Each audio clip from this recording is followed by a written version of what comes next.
देखो बच्चों, आज का जो हमारा टॉपिक है ये लास्ट टॉपिक से काफी डिफरेंट है और बिल्कुल नया टॉपिक है। इसका नाम है इंटरनल रेजिस्टेंस। अब ये होता क्या है बच्चे, स्टार्टिंग से पूरी कहानी बताएंगे, पूरा एंड तक बताएंगे। मैं पहले बोल लूँ, उसके बाद आप कुछ पूछना, ठीक है। देखो बच्चे, होता क्या है, जैसे मान लो कोई एक बैटरी है, ये सेल है, वो कुछ वोल्टेज सर्किट में डिलीवर करती है। और आमतौर पे कोई सर्किट है, जैसे मान लो बैटरी है, ये कोई अप्लायंस है हमारा, बैटरी वोल्टेज देती है, ये वोल्टेज कंज्यूम करता है, ठीक है। बट होता क्या है बच्चों, जो बैटरी होती है उसके अंदर खुद का रेजिस्टेंस होता है, उसे हम इंटरनल रेजिस्टेंस कहते हैं। अब ये क्या चिड़िया का नाम है। देखो बच्चे, एक्चुअली क्या है कि मान लो अभी हम सिंपल सर्कमस्टांस में देखें, बैटरी है और ये डिवाइस है, ये डिवाइस का कुछ रेजिस्टेंस होगा। हर अप्लायंस का कुछ ना कुछ रेजिस्टेंस होता है।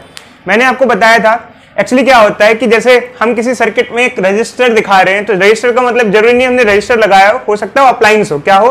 अप्लायंस हो। जैसे मान लो मैंने एक सर्किट बना दिया, इसमें एक रजिस्टर लगा दिया, तो कोई बच्चा कहेगा कि सर ये आपने बैटरी के साथ रजिस्टर क्यों लगाया, कुछ काम कर नहीं। भाई ये अप्लायंस है, हर अप्लायंस का कुछ ना कुछ रेजिस्टेंस होता है, हर अप्लायंस का कुछ ना कुछ रेजिस्टेंस होता है, मतलब हर अप्लायंस कुछ ना कुछ एनर्जी कंज्यूम करता है। तो एक अप्लायंस है मान लो, तो एक सर्किट में, इस सर्किट में आप सोचोगे ये आर जो है ये एक रेजिस्टेंस है या अप्लायंस है और कुछ रेजिस्टेंस नहीं है। ऐसा नहीं होता बच्चे। एक्चुअली क्या होता है कि रेजिस्टेंस मतलब कि चार्ज को फ्लो होने में जो दिक्कतें होती हैं उसको रेजिस्टेंस कहते हैं। तो वो रेजिस्टेंस कहाँ कहाँ हो सकता है, एक तो कनेक्टिंग वायर में हो सकता है, जैसे चार्ज फ्लो कर रहा है कनेक्टिंग वायर में हो सकता है। अब आप कहो नहीं सर हम कनेक्टिंग वायर ऐसे यूज कर रहे हैं जिसमें रेजिस्टेंस बहुत कम है, मतलब इलेक्ट्रॉन इजिली फ्लो कर पा रहा है, जैसे सिल्वर की यूज कर लेते हैं या कॉपर की यूज कर लेते हैं, बहुत कम रेजिस्टेंस है। अगर बहुत कम रेजिस्टेंस है भी मान लो इसमें, तो ठीक है, ये अप्लायंस का कुछ रेजिस्टेंस है अप्लायंस के अंदर।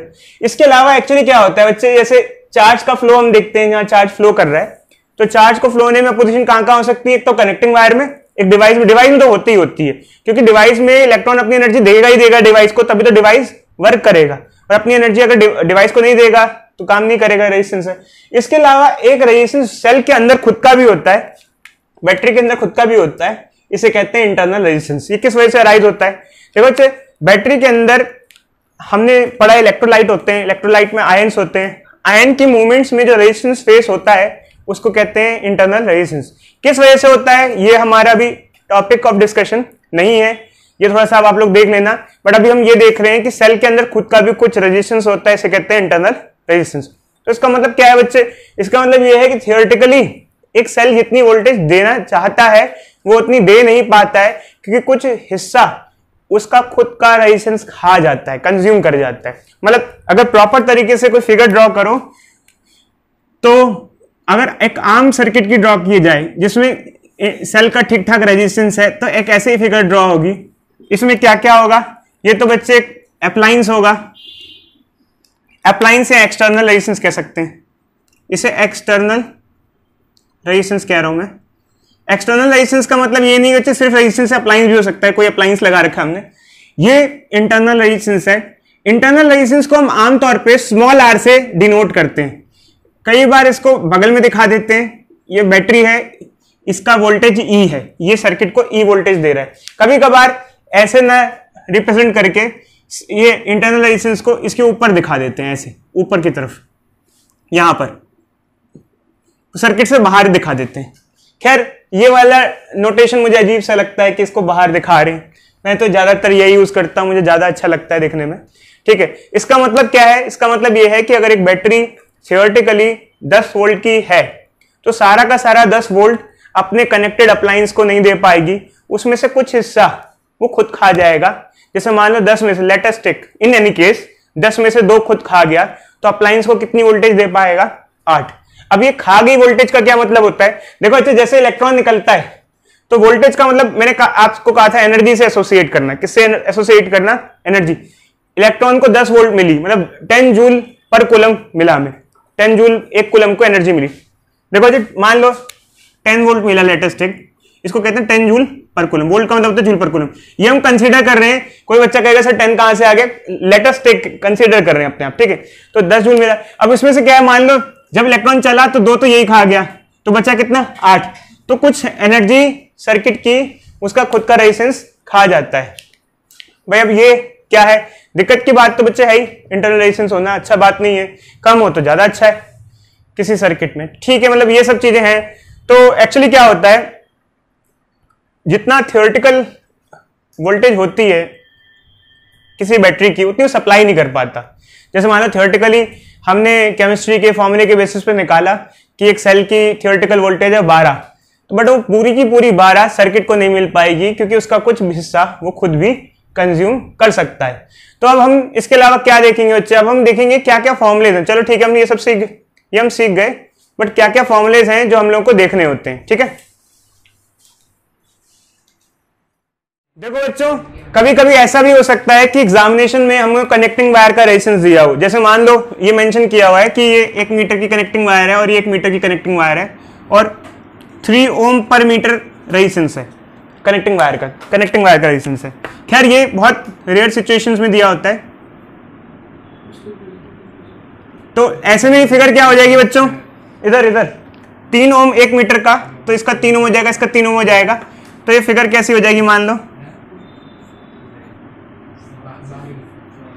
3 ओम R 3 ओम, इस तरीके से शो कर लेंगे। कोई डाउट बच्चे बोलो, देख लो बच्चे, बस इसमें कुछ ज्यादा ऐसा लॉजिक वॉजिक नहीं है। इधर देख लो, उठा देते हैं।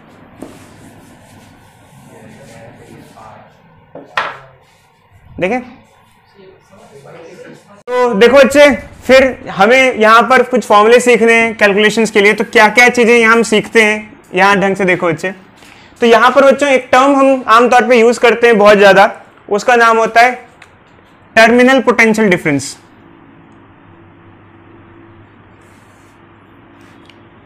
हम लोग एक टर्म बहुत स्पेशली यूज करते हैं, इसका नाम है टर्मिनल पोटेंशियल डिफरेंस। अब ये क्या होता है बच्चे, ये इसको हम लोग आमतौर पे V से रिप्रेजेंट करते हैं और बैटरी की वोल्टेज को हम E से रिप्रेजेंट करते हैं।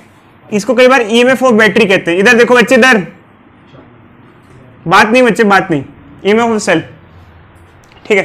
तो अगर कोई एक सेल, उसका एक्चुअल वोल्टेज है जिसे हम EMF कह रहे हैं, तो E जितना नहीं दे पाता है, वो जो दे पाता है वो V जितना दे पाता है। जैसे मान लो मैंने कहा एक बैटरी है थियोरेटिकली 12 वोल्ट की है, बट वो 12 नहीं दे पा रही है, कम दे पा रही है क्योंकि कुछ हिस्सा वो बैटरी खा जा रही है, 10 दे पा रही है।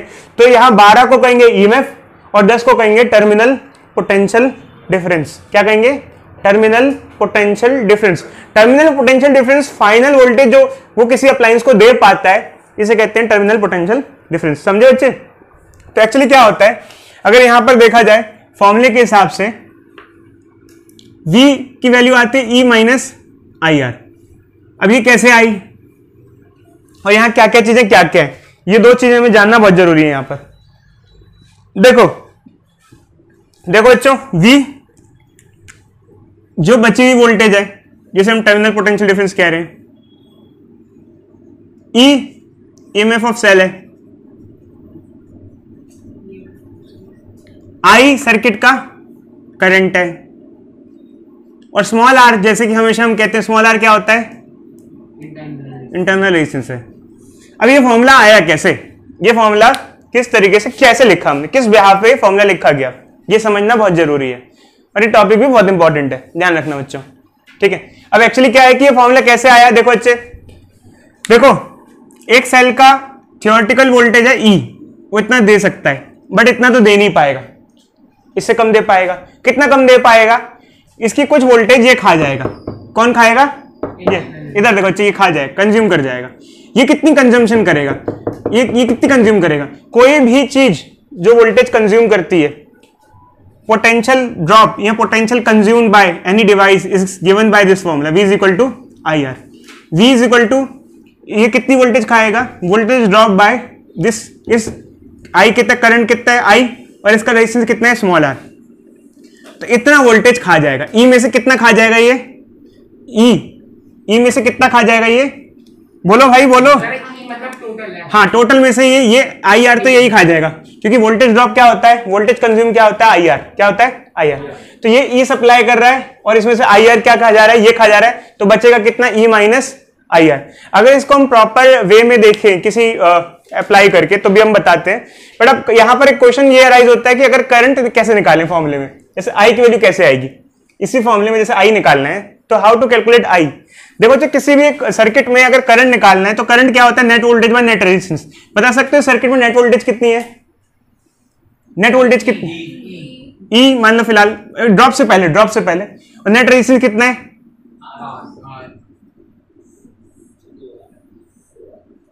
इसका यह है करंट इन सर्किट। ड्रॉप से पहले का ये तो बच्चे करंट पे ड्रॉप का कोई फर्क नहीं है, करंट तो उतना ही फ्लो करेगा। करंट देखो, करंट अगर निकालना है, अगर आपको करंट निकालना है तो आप वोल्टेज ड्रॉप को भूल जाओ। आप सिंपली समझो, सबसे पहली बात है सोच लो। अब देखो करंट निकालना है तो वोल्टेज ड्रॉप वगैरह भूल जाओ। करंट के हिसाब से ये बैटरी है, दो रेजिस्टेंस है, बस ये बैटरी है, ये ई दे रही है और ये रेजिस्टेंस है। वो तो फाइनली बचा खुचा ऐसे निकालते हैं, इस फॉर्मूले से निकालते हैं। बट एक्चुअली क्या है, ये ऐसे क्लियर नहीं होगा जब तक ये क्वेश्चन न्यूमेरिकल नहीं करोगे, तब तक ये कुछ क्लियर नहीं होगा। तो करें बच्चे क्वेश्चन, समझो ना। देखो बच्चे हमारे पास अभी ये क्वेश्चन है, इसको हमें आगे कंटिन्यू करना है। तो हमें जैसे कि करंट निकालना है, तो पहले तो हम ये जो वैल्यूज हैं इसका मतलब एक फिगर सी प्रॉपर ड्रॉ कर लेते हैं सो दैट हम इसको कैलकुलेट कर सकें। तो ये हमारा बच्चे ये ऐसा कुछ सर्किट सा हो गया हमारे पास। ये जो बैटरी है इसकी वोल्टेज जो है हमारे पास कितनी है बच्चों? यहाँ पर 10 वोल्ट है, और ये जो रेजिस्टेंस है स्मॉल इसका ये है 1 ओम, और ये बाहर जो एक्सटर्नल रजिस्टर है 4 ओम है।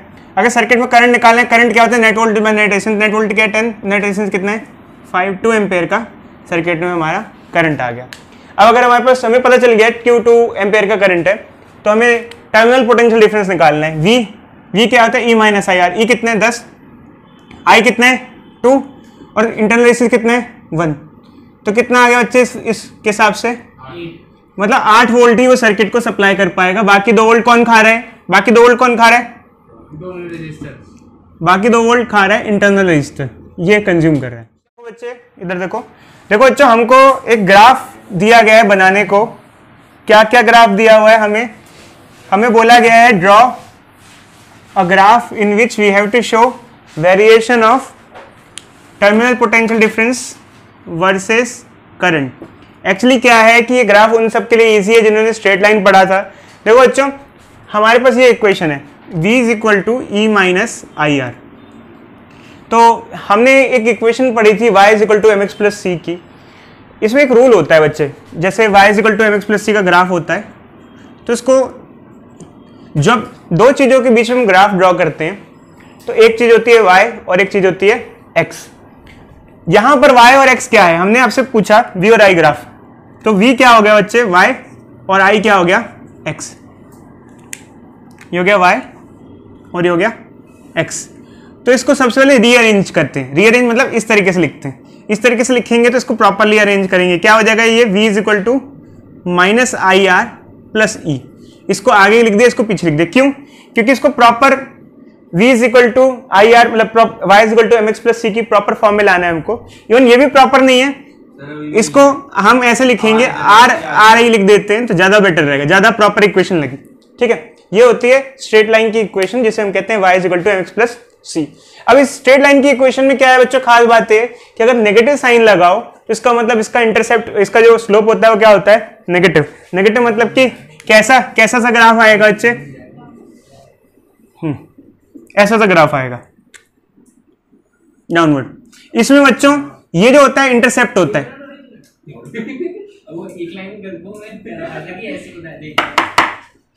इंटरसेप्ट होता है, ठीक है बच्चे। इंटरसेप्ट मतलब जो y एक्सिस पे कट करता है, इसे इंटरसेप्ट कहते हैं। देखो बच्चे, इसको हम स्लोप कहते हैं। तो यहाँ स्लोप क्या आ गया? Minus R. तो अभी हम इसके क्वेश्चंस देखेंगे बच्चों कैसे कैसे करते हैं। बट दो चीजें हम हमेशा ध्यान रखना, यहाँ पर ये जो ग्राफ होता है इसमें जो इंटरसेप्ट होता है वो ई होता है और जो स्लोप होता है वो माइनस आर होता है। ठीक है बच्चे, तो ये ग्राफ है हमारा और ये ऐसा स्ट्रेट लाइन का ग्राफ होता है हमारा। अभी हम क्वेश्चन देते हैं, करो बच्चे। देखो बच्चों, हमको क्वेश्चन दिया हुआ है कि यहाँ पर 3 सेल्स सीरीज में कनेक्टेड हैं, उनका वी ग्राफ दे रखा है। पूछा गया है कि उनमें से हर एक का ईएमएफ कितना होगा और इंटरनल रेजिस्टेंस क्या होगा। तो जब 3 सेल सीरीज में कनेक्टेड है बच्चों, हमारे पास यहाँ पर 3 सेल सीरीज में कनेक्टेड है, तो ये जो हमें यहाँ पर वैल्यू मिलेगी तीनों की कंबाइंड वैल्यू मिलेगी। तो देखो जी, जैसे हमें पता है कि यहाँ पर इधर देखो, यहाँ पर 6 वोल्ट है हमारे पास, तो इंटरसेप्ट क्या देता है? ईएमएफ देता है। तो सबका कंबाइंड ईएमएफ तीनों का मिला के कितना होगा? 6। और सीरीज में कनेक्टेड होती है अगर तीनों बैटरी, तो तीनों का ऐड हो जाता है, मतलब टोटल 3 का मिला के क्या है 6। और अगर 3 आइडेंटिकल है, मान लो मैंने नहीं देखा इसको आइडेंटिकल मान के चल रहे हो बच्चे, तो टोटल क्या है 6 है। और मान लो सबका सेम है और सबका ई है, तो हो जाएगा एक का कितना हो जाएगा 2 वोल्ट। सीरीज में कनेक्टेड है ढंग से प्रॉपर तरीके से, तो 2 हो जाएगा। और यहां अगर बात करें इंटरनल रेजिस्टेंस की, तो इंटरनल रेजिस्टेंस किससे मिलता है, स्लोप से मिलता है। यहां स्लोप क्या होता है बच्चे, स्लोप होता है change in Y by change in X. Y में कितना चेंज आ रहा है, वाई पहले कितना था, देखो बच्चे हमेशा चेंज कैसे निकालते हैं, फाइनल माइनस इनिशियल। इधर देखो फाइनल माइनस इनिशियल, तो वाई फाइनली कितना है 0, नहीं सर इनिशियली 0 है, फाइनली 0 है, यहां से यहां आगे नीचे तो 0 हो गया। इनिशियली 6 था, x फाइनली 2 है, इनिशियली 0 था, ये हो गया -6/2 जो कि क्या हो गया -3। तो स्लोप किसके बराबर होता है, स्लोप किसके बराबर होता है बच्चे, -r के बराबर। तो -r -3 के बराबर हो गया, तो r किसके बराबर हो गया 3 ओम हो गया। और एक्चुअली तीनों के तीनों सीरीज में कनेक्टेड है, तो सीरीज में रेजिस्टेंस भी क्या हो जाता है, ऐड हो जाता है। तो ये इक्विवेलेंट रेजिस्टेंस है, तो एक का कितना होगा 3, तो r एक का कितना हो जाएगा 1 ओम हो जाएगा। तो ये लास्ट वाली बात